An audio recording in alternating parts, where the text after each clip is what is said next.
been doing a partnership with the Allegheny National Forest since 1997. The most recent partnership has been in Elk County, and that has included Millstone Township, Stackpole Hall, the Clarion River survey, and also, of course, Clarion. And this partnership has a number of different levels to it and a number of different benefits. For Clarion, it provides funds for the field school. Field schools tend to be, and excavations in general, tend to be quite expensive. So it provides funds for the university to be able to run a field school. For the students, it provides them with training and an ability to use their knowledge from a number of other classes they have taken at Clarion to use their knowledge in the field. And from this, they can get employment in Pennsylvania doing archaeology. Applied archaeology is called cultural resource management. For the Allegheny National Forest, it provides them with knowledge of the resources they have. While they do have archaeologists and biologists, etc., what we're doing is a real intense investigation of one location. Most of what they do is a survey. So it provides them with a lot of information of one particular location. So it provides them with that. It also is good for Elk County because it also recovers some of their past as well. Past that may not have made it to the written records, or cultures that did not have written records. It's a way for them to recover some of their past. So this is a tremendous partnership. It benefits everyone, and the students really enjoy it as well. They're outside for 5 weeks investigating, and what I like to tell them is that they are often the first people to see some part of the past. They're the first ones to see it in 1,000 years or so. And excavating is like a time machine. When one is excavating, you're going back in time. And right now we're down to about 4,000 or 5,000 years ago, and we're hoping to get back to 11,000 years ago in our units. So it's like your only real experience with a time machine. You're really uncovering some parts of the past that no one has seen. This arrangement began in 2008. And it started with federal funds that were provided to Elk County because Allegheny National Forest is in Elk County, and so a lot of the resource base is taken up with federal land. And so this allows them to recover some money and put it into roads and into education. And Eric Patton, the town supervisor for Millstone, thought of this as a great educational purpose. So his interest was not only in just maintaining the roads, but actually having an outreach. And so he approached the university about, and the Allegheny National Forest about doing this partnership. And so the money has gone through education. In the past, we have actually had high school students from Elk County working with us. This year, we haven't, mainly because we're at a point where we're doing some real detailed investigation, but in the future we plan to do that as well. We've also had a program where we had high school and middle school teachers involved. That was last year. It wasn't with the field school, but it was high school and middle school teachers who actually did some excavations and learned about the past of Elk County. So this is kind of a unique way to learn about history, and so we're hoping to continue these partnerships in the future.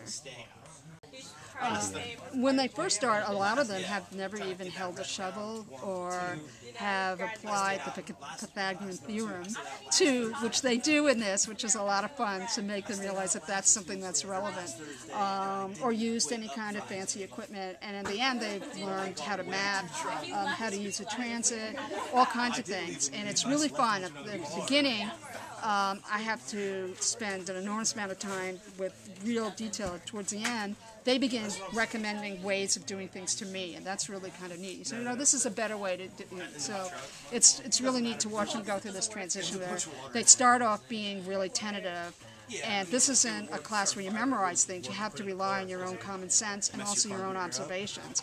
And so it's great for them, and they get really confident in their own judgment, and that's one of the things I really feel that this is good for, learning problem solving. Sometimes they'll come to me and ask me what they're going to find. And I say, I have no idea. I don't know what you're going to find, and that's the thing. And for me, it's intellectually challenging. It's probably the most intellectually challenging thing I do is the field school. It is hard. It's hard to try to piece things back together when you have all kinds of processes, natural processes and cultural processes impacting what you're looking at. And the whole idea is to record everything, because unfortunately, unlike astronomers, we really destroy what we're looking at because we're destroying the relationship between things. And so I'd really emphasize to the students that they need to record everything, because we need to piece everything back on paper, because we're literally destroying this.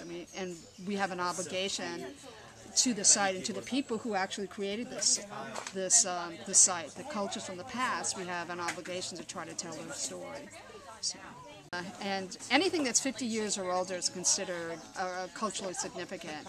So, for example, in the Allegheny National Forest, they have been investigating the CCC camps from the Depression era. So anything that's 50 years or older is of interest to us. And where we are, if we were sitting here in 1870, this would be the edge of a village, a mill village. There was a mill on Millstone over here, a lumbering mill, and there would have been houses of overseers and the houses of workers and outbuildings in this location. So we have found some evidence of that.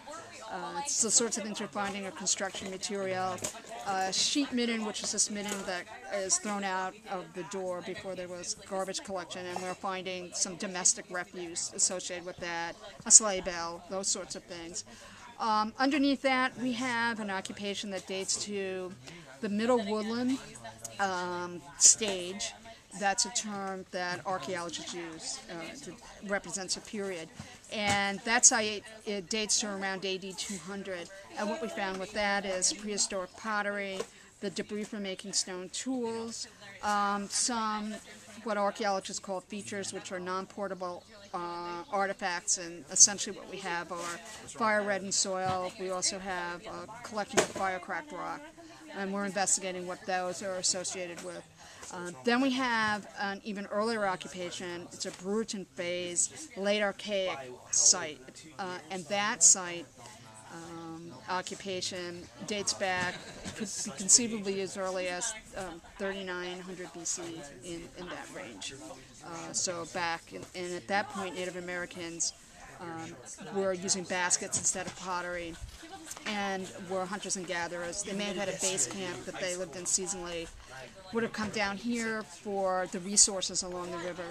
Same thing with the Middle Woodland. This was probably an area where they're coming down and using the research. We don't have evidence of any long-term occupation at this location. Probably these were essentially little satellite communities that lived in for a couple of weeks and then went back to the larger village.